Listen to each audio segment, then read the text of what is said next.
Agora, nossa reportagem especial vai mostrar o alto preço que a corrupção cobrou de nomes fortes do PT, descobertos em esquemas de corrupção. Eles agora enfrentam o isolamento da cadeia. E um caso, até hoje mal explicado, pode ser reaberto pelo Ministério Público: o assassinato do prefeito Celso Daniel.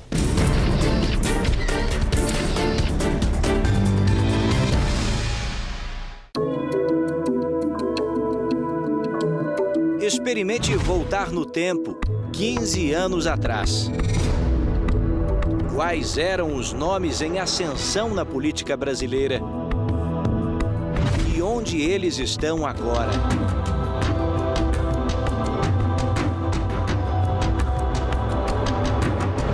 O PT está pagando um preço pelas escolhas que ele fez de como fazer política no Brasil.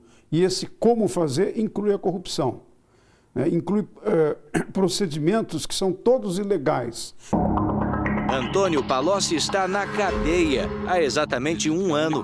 O homem que ajudou a eleger Lula presidente e se tornou um dos mais influentes políticos do país, agora vive solitário. No isolamento do cárcere, ele resolveu descrever os dias de poder e a relação com propinas, negociatas e corrupção. A carta de Palocci foi elaborada na carceragem da Polícia Federal em Curitiba. Lá dentro, o homem que já comandou o destino de trilhões de reais do orçamento brasileiro passa os dias com muito pouco: 2 livros, uma muda de roupa e 4 rápidas refeições. Ele nem sempre fica sozinho na cela. Com frequência, acaba dividindo o mesmo espaço com traficantes internacionais de drogas. Longe de Curitiba, no interior paulista, a decisão sem volta de Palocci de admitir os próprios crimes é acompanhada pela família do ex-ministro num clima de isolamento. E a reprovação pública nas ruas de Ribeirão Preto é inevitável. É um governante, né, que governou a cidade, não dá exemplo, é vergonhoso mesmo. A esposa de Palocci quase não sai de casa, sai apenas para visitar o marido na prisão.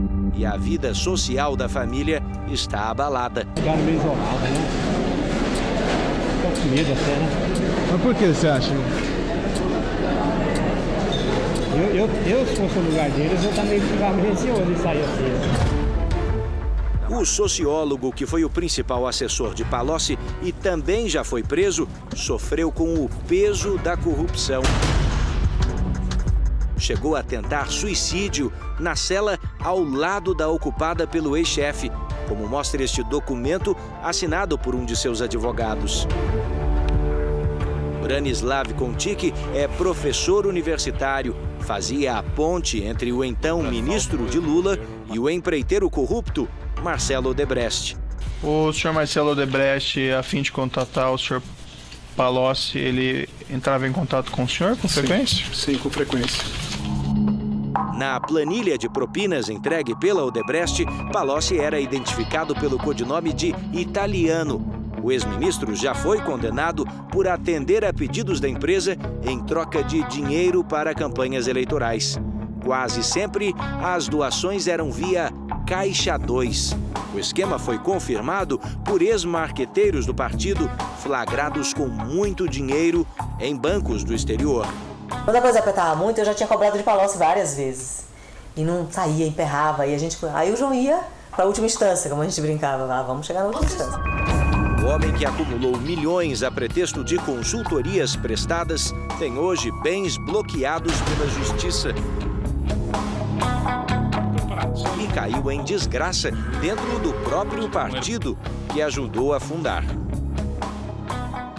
Nem o mais pessimista militante dentro do PT podia prever o que estava para acontecer no segundo andar desse prédio aqui em Curitiba. O homem que já pertenceu ao núcleo de comando do partido e do país admitiria pela primeira vez alguns dos crimes que mancharam a imagem da legenda numa proporção surpreendente. A denúncia procede e levou um pacote de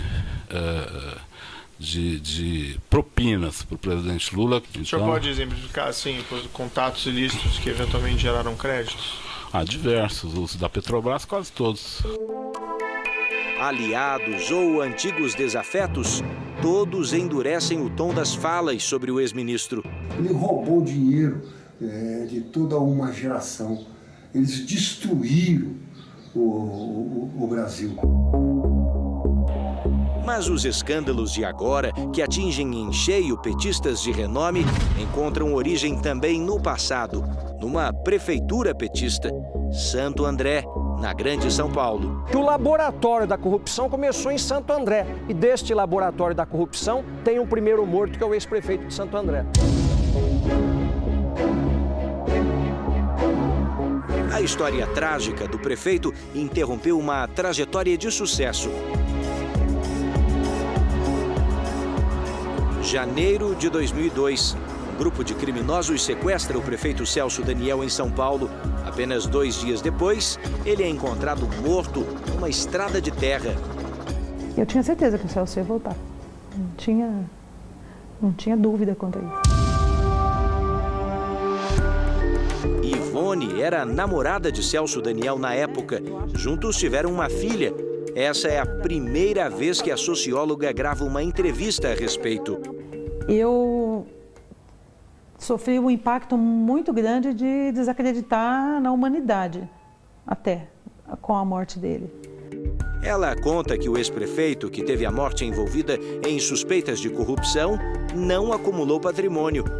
O Celso não deixou dinheiro em conta, era uma pessoa que estava vivendo a vida, ele não acumulava, ele vivia tinha uma vida com qualidade, bem-estar, ele vivia com salário de professor e de prefeito.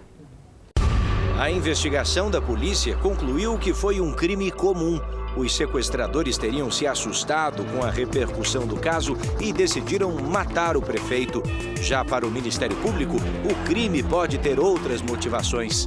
Uma delas é de que Celso Daniel teria sido assassinado a mando de pessoas que comandavam um esquema de cobrança de propinas em Santo André.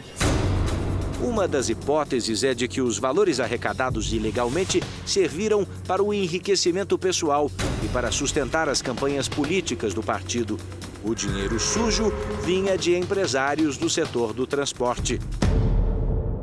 O prefeito teria decidido colocar um ponto final no esquema. A suspeita é que, nesse momento, Celso Daniel virou alvo, alguém a ser eliminado. Foi uma vítima do preço alto que a corrupção cobra.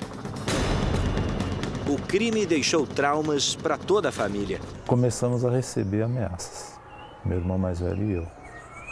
Várias. E quando essas ameaças recaíram sobre os nossos filhos, a gente decidiu sair do país. Sérgio Sombra, como ficou conhecido, era secretário da prefeitura, amigo pessoal de Celso Daniel. Foi indiciado como mandante do crime. Teve um destino trágico. Morreu de câncer depois de passar um período na cadeia. As investigações sobre o assassinato de Celso Daniel só agora devem ser reabertas, segundo esse procurador de justiça. Quem se debruçar sobre estes autos, como eu me debrucei, vai encontrar elementos que possibilitam uma investigação a fundo, que ao final levarão a mais mandantes, é o que me pareceu na análise dos autos, do que meramente o Sérgio Sombra. Tudo depende do aprofundamento das investigações. Nos escândalos mais recentes, a velocidade das investigações tem sido outra. Em apenas 3 anos, a Operação Lava Jato já denunciou e condenou pelo menos 160 pessoas, com devolução de dinheiro e bloqueio de bens, inclusive. Quando essas condenações chegam a instâncias superiores da Justiça, em mais de 80% dos casos, elas são mantidas ou aumentadas. Assim, aos poucos, Ministério Público e Polícia Federal se aproximam da engrenagem política por trás de um esquema criminoso. Quando você está metendo a mão na cumbuca, você acha que ninguém vai descobrir. A hora que a casa cai, tá aí, né? Tem. José Dirceu foi o primeiro da turma a ser condenado. 9 anos de cadeia em primeira instância. A vida do ex-homem forte do PT nunca mais foi a mesma. O patrimônio dele acabou bloqueado. Contas e bens que chegam a 20 milhões de reais. Monitorado por tornozeleira eletrônica, Dirceu ganhou o direito em maio de aguardar o julgamento de recursos em liberdade. Na volta a Brasília, no entanto, foi hostilizado por manifestantes.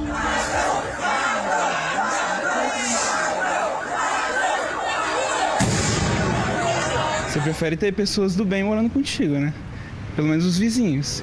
Dirceu deve ainda voltar para a cadeia. Os desembargadores do Tribunal Regional Federal em Porto Alegre acabam de ampliar a pena dele. Pelo menos 30 anos de prisão por corrupção e lavagem de dinheiro. Ele jamais vai fazer uma delação, como o Palocci está querendo fazer, como muitos fizeram aí, a delação premiada, porque o Zé Dirceu não tem para onde ir. Se ele romper com o PT, o que ele vai fazer? O ex-presidente Lula também já foi condenado em primeira instância. Aguarda o julgamento do recurso para saber, inclusive, se poderá concorrer à presidência ano que vem. Na carta divulgada esta semana, Antônio Palocci questiona Lula e o partido. Até quando vamos fingir acreditar na autoproclamação do homem mais honesto do país, enquanto muitos dos crimes são atribuídos à Dona Marisa? A esposa de Lula morreu depois de um AVC em fevereiro deste ano.